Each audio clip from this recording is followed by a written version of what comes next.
Hello friends, welcome to Jeevanya's kitchen. Friends, இன்றைக்கி நம்ம ரொம்ப சிம்பிளான முறையில் ரொம்பவே ஹெல்த்தியாகவும் ரொம்ப டேஸ்டியாகவும் இருக்கிற மாதிரி ஒரு லட்டு ரெசிபி செய்ய போகிறோம். சட்டுன்னு ஒரு 10 நிமிஷத்தில் செஞ்சு முடிச்சிடலாங்க.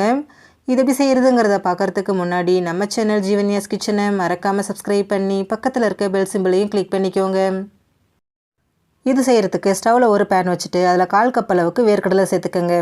நான் இன்றைக்கி வறுக்காத பச்சை வேர்க்கடலை தாங்க சேர்த்துருக்குறேன்.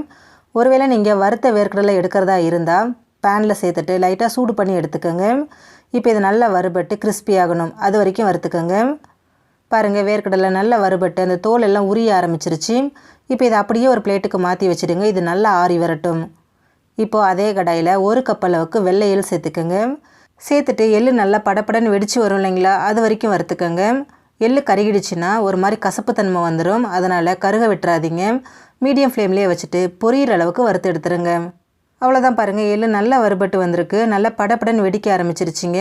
இந்த அளவுக்கு வெடிக்க ஆரம்பித்ததும் இதை அப்படியே ஒரு பிளேட்டுக்கு மாற்றி வச்சுடுங்க. இது நல்லா ஆறி வரட்டும். இப்போது அதே கடாயில் 1/4 கப் அளவுக்கு துருவின தேங்காய் சேர்த்துக்கோங்க.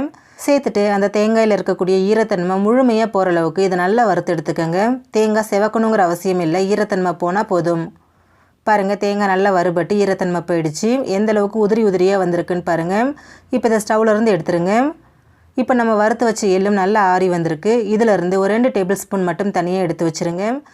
இது நம்ம கடைசியாக லட்டு உருட்டும் போது தான் சேர்க்க போகிறோம். வாயில் கடிப்படும் போது நல்லா டேஸ்டியாக இருக்குங்க. இப்போ இது அப்படியே இருக்கட்டும்.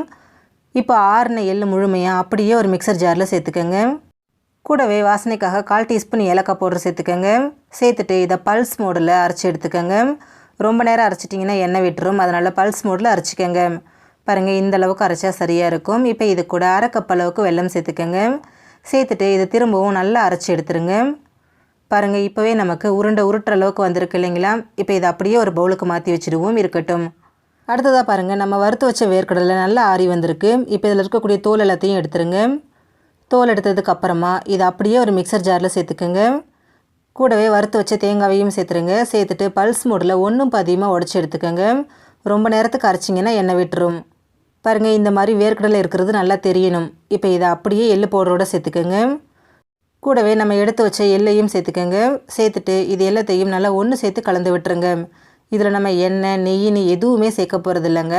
அப்படியே மிக்ஸ் பண்ணிவிட்டு நம்ம லட்டு தான் உருட்ட போகிறோம். ரொம்பவே ஹெல்த்தியாகவும் ரொம்ப டேஸ்டியாகவும் இருக்கும்.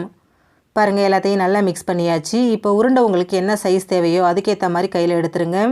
எடுத்துகிட்டு நல்லா அழுத்தம் கொடுத்து இதை உருட்டிக்கங்க. பாருங்கள், இந்த மாதிரி நல்லா அழுத்தம் கொடுத்து உருட்டும் போது தான் நமக்கு நல்லா உருண்டை பிடிபட்டு வரும். அதனால் நல்லா அழுத்தி விட்டு உருட்டிக்கங்க. உருட்ட அதிலருந்து எண்ணெய் விட்டு பார்க்குறதுக்கே நல்லா ஷைனிங்காக இருக்கும். பாருங்கள், இந்த அளவுக்கு உருட்டினா சரியாக இருக்குங்க. இதே போல் மீதி இருக்கக்கூடிய எல்லா மாவையும் நம்ம லட்டுவாக உருட்டி எடுத்துக்கலாம். ரொம்ப ஹெல்த்தியான முறையில் எள்ளு உருண்டை நமக்கு ரெடி ஆகிடுச்சு. ஃப்ரெண்ட்ஸ், நீங்களும் இந்த ரெசிபியை ட்ரை பண்ணி பாருங்கள். இந்த வீடியோ பிடிச்சிருந்தா லைக் பண்ணுங்கள், ஷேர் பண்ணுங்கள், கமெண்ட் பண்ணுங்கள். ஜீவன்யாஸ் கிச்சனை சப்ஸ்கிரைப் பண்ணி பக்கத்தில் இருக்க பெல் சிம்பிளையும் கிளிக் பண்ணிக்கோங்க. அப்போ தான் நான் போடுற வீடியோஸோட நோட்டிஃபிகேஷன்ஸ் உடனுக்குடனே உங்களுக்கு வரும். தேங்க்யூ.